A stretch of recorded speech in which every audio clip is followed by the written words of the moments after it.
everybody, and thank you for watching this IELTS Learning Tips video. As you know, most of my work, because I've said this on many of my videos, most of my work is with students who need Band 7 and 8, and usually with students who've taken the exam more than once, usually 3 or 4 times, and they're just not getting their scores. And that's where I tend to specialize, and also with students who need high bands. However, recently, I've had more and more people contact me who have not really started with the exam, and the advice that they need is how to get started. So I thought today I would talk about how to get started with IELTS and how to form your plan so that you have a successful preparation period up to the exam. So I hope that this will help some of you to get going if you haven't already started down the IELTS route. So let me just share my slideshow and we'll go through that. So these are the first steps. So imagine you, let's say you want to apply for a university course, and they tell you you need an IELTS. You need IELTS 6.5 or you need IELTS 7. And it could well be that you've never heard of IELTS. You don't know anything about it. And so your question is going to be, what do I do? Now, you probably realize from the communication from the university that this is an English language exam. So a lot of students go and improve their English language, and that is a brilliant thing to do. It's a really good thing to do, because at the end of the day, the better your English, the easier the IELTS will be. So if you are doing that, if your first step has been to go and improve your English, then, you know, gold star for you. And then at a certain point, you're probably thinking that you must organize the exam, because usually the timeline for submitting your IELTS result to a university is quite short. So at some stage, you're going to need to address the fact that you need to look at the exam itself. And this is what I want to talk about. So the first thing I would say is make sure you've got enough time to prepare. Now, recently I did a video about one of my students, a doctor, and I was only given a month. And that was, as I hope came across in that video, very, very pressured. And sometimes students contact me and they've got 1 week. And quite frankly, I can do nothing in a week. You know, nothing really is going to change much in a week. So make sure that you have enough time to prepare properly to get to the score you want. Now, if you're doing an English course, then you will know your English level. And the English levels do feed into the IELTS levels. So you can look online and there are lots of charts that tell you if you're B2 or B1 or intermediate or upper intermediate, what are the chances of getting a certain IELTS band. And they do a table showing you language level IELTS bands. So you can look that up and find out. So with proper preparation and enough time, you can reduce any anxiety, boost your confidence. And these things, okay, they may seem unimportant, but actually, personally, I feel that when you get to the day of your exam, everything depends on your confidence and you're not being anxious. If you prepared well and you walk into the exam room, you should know in your head that you can get the score you need. So I would never let one of my students go into the exam if they weren't at the level they needed to be. Sometimes I can't avoid it because they've already booked the exam. But generally speaking, one of the things we do is to talk about when they will be ready. So if everything has worked out well, when you walk into that exam, you should know you can get your score. So therefore, the one thing that will stop you is anxiety and a lack of confidence. And more preparation will improve these things. So all of these things are important on the day to improve your score and to get the score that you know you can get. Think about what you already know in your own language or any other languages that you've learned. So are you good at listening? Do you like reading? In my experience, the best people at IELTS reading are the ones that read a lot in their own language, not in English necessarily, although many do. So they have a facility for reading. If you're a good listener and you listen a lot to things, you have a facility for listening, and this can help when it transfers into the IELTS. Are you a writer? Some people keep diaries. Some people write blogs. Are you one of those people? Because if you are, then you'll have a lot of that writing that you can bring to your IELTS writing. Are you a chatter? Do you like chatting to people?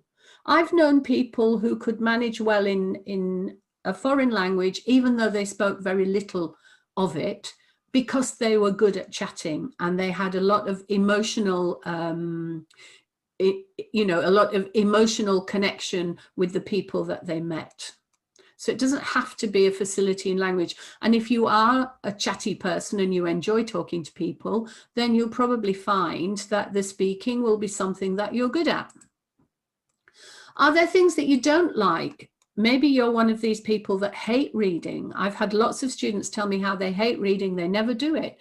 That is a problem because you have to do it. Or they hate writing. Again, that is a problem because you have to do it. And if you have in your head, I hate this, I hate this, I hate this, you're putting a block in the way.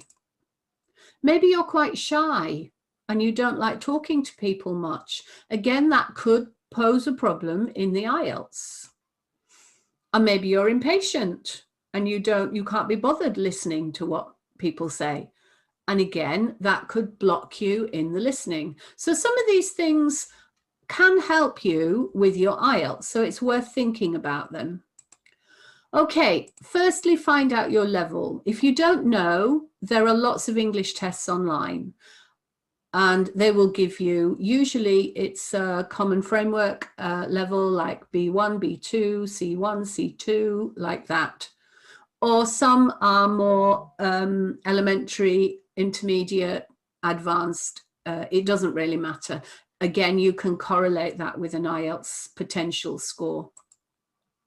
So you could just jump in if you're already doing an English language course, then jump in and try an IELTS test from a course book or one of the Cambridge books. Look at your scores. What are your good points? Where did you get the most marks? What were the weak points? Where did you lose marks? That might be particular question types. It might be particular, part of the test, like passage 3 in reading, or it might be the timing, for example. You may find you can do it, but it takes too long.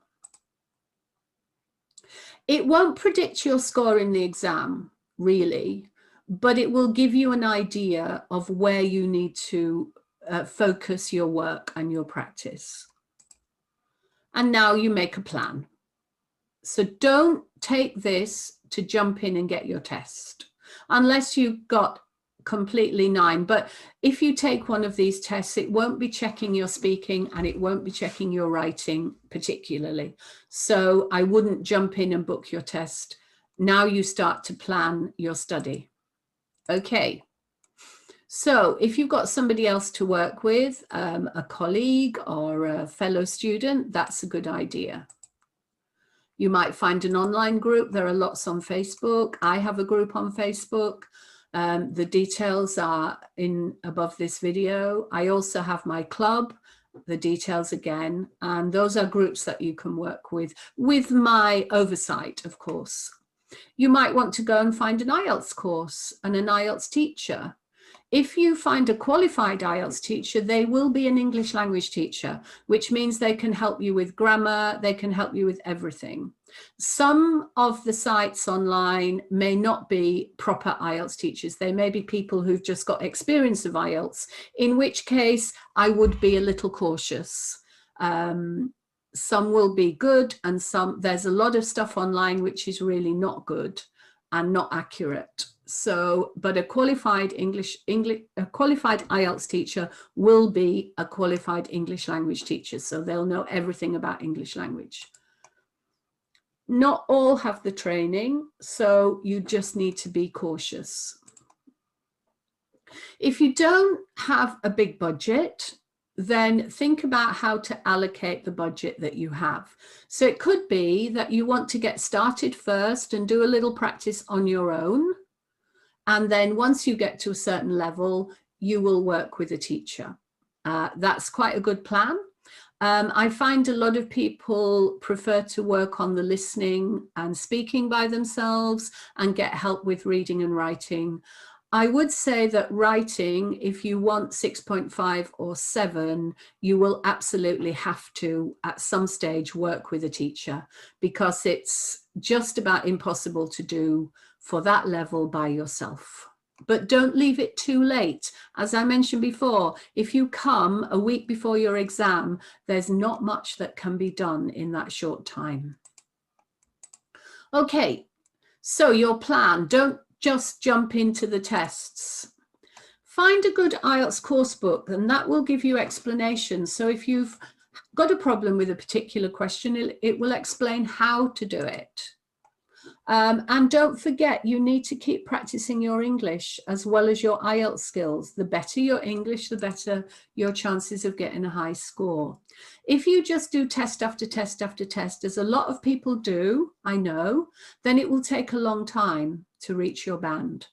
So if you work on your English as well as your IELTS skills, you'll find that it will be a quicker process. And if you get a teacher involved at some stage, then the process will be even faster. A word about YouTube. YouTube is brilliant. This is YouTube. But if you don't do anything but watch YouTube, you will not improve your skills. You have to do it. You have to go and get a reading and read and do some writing, physically write, and you have to do some speaking and do some listening. You can't just do it from watching YouTube videos. And try not to do it by yourself. It just takes too long. Try and find some other people to work with. It's about language and communication. You can't do that by yourself, not effectively. Okay, so let me just go through a few things you can do for each part. Now, these are really not about the test itself, because I'm assuming that you've got a test and you're going to try that. But these are other things you can do to improve your chances. So look at everyday materials, newspapers, magazines, journals, blog posts online, social media posts. Anything that's available in English is going to be helpful. And it will improve your reading speed, it will improve your vocabulary, and it will also give you information about topics that come up in speaking, topics that come up in writing, and that can only be helpful to you. Okay, look at real life models. I'm talking about things intended for native speakers here. So letters in newspapers, they're quite handy because they're usually quite short. They're not much more than what you need for a GT letter. Look at graphs and charts that you find in business sections. So these will be on the newspaper websites or perhaps on some other online sites, but just short descriptions of graphs and charts. If you want to look at things for task 1 process, recipes, the way that the method in a recipe is written, or a description of a project. Now, there are lots of projects, you know, like building a wall or building a hut or something like that will also be excellent for process. And for maps, for the before and after type thing, there are a lot of interior design sites where they are doing a change of a room and it will give you the before and after. So some of that language can also be useful for writing the map question. And for task 2, look at articles and blogs. Pick topics that you find in the IELTS questions, and that will help you not only with the actual writing, but also with some vocabulary on the topics themselves. Okay, let's move on to listening. Complete immersion is the best for language generally. If I put you in my village, say here, where nobody speaks anything but English, and you had to live there for a month, your English would improve exponentially because you wouldn't have a choice. Now, you can do this by exposing yourself to English as much as possible. And it's very easy to do in listening, because if you've got a set of headphones, you can do this as you wander about, as you're in the car, as you travel, whenever, as you eat your dinner, anything you can listen. So listen to anything and everything. And the better the variety, the more exposure and the easier the listening will come. So songs, stories, poems, drama, chat shows. Chat shows are brilliant because you've got different people talking and butting in on each other. Discussions, interviews. Radio is really good. Podcasts, anything that's voice related rather than visual. Different accents, American, British, Australian, African English. So things from maybe Kenya or Nigeria or any of the other African countries where English is spoken. The same in Asia. So things from India, Pakistan, Bangladesh, where they've got some English programs, Singapore, Hong Kong, Malaysia, where they also have English medium. And as much voice-based. Video and TV, brilliant. Watch movies. I think it's a good thing to do. But remember, a lot of what you get from that comes over visually, not orally. It's not listened to, it's watched. But you could put English subtitles on. They've just discovered here that putting English subtitles on for children on their programs helps them to learn to read a lot faster, which is quite an interesting piece of research. So if you did the same, maybe your reading might improve quite a lot. Right, and finally speaking. You have to speak. You can't improve speaking if you don't speak. You can do a little bit by yourself, and I did a video recently on part 2. So you can look at that and how you can do that by yourself. But the rest of it, you really need somebody else. It's a two-way process. It's communication. But you can increase your vocabulary by yourself. Think about more idiomatic language. I love phrasal verbs. I think for speaking, phrasal verbs are wonderful. Don't use them in writing unless you're doing an informal letter. But in speaking, they're brilliant and they are used all the time by native speakers. So that's really good everyday language. Try to record yourself so you know how you sound, and you might pick up then any pronunciation things that need to be, that you need to do. There are bits of software that will test this, so that if you do a speech to text, for example, if you speak and then the software starts writing, you will see if you don't pronounce things properly, because the word that comes out in the writing, you can see here, this is exactly what I'm doing now. And this is in PowerPoint. And I did not put this on my PowerPoint. It just came. So get PowerPoint, do this, speak, and see what comes out in the writing. And if things come out a little bit gobbledygook, it means that there may be a problem with your pronunciation, and you can actually identify that and then work on it. That was a good idea. Okay, but the best thing of all is to find other people to practice with, because it's nicer, isn't it? You know, this is all good fun, but it's much nicer if you have other people to practice with, other people to speak to. It's a much more human experience, if you like. Okay, so I'll leave it there. I hope, oh, sorry, no, I won't. There's a bit more. Sorry, my head's not somewhere else today. So do something every day. Make a plan. Do something every day. If you've only got 15 minutes, you could do a bit of speaking. If you've only got half an hour, do some listening. If you've got 2 hours, do some reading. If you've got an hour and a half, do a task. writing task. So fit what you do to the time you've got available, but ideally try and do something every day. My step-by-step program, which is included in IELTS Champions Club that I mentioned before, gives you a lesson every day, Monday to Saturday, and I allow Sunday for catch-up or for relaxation.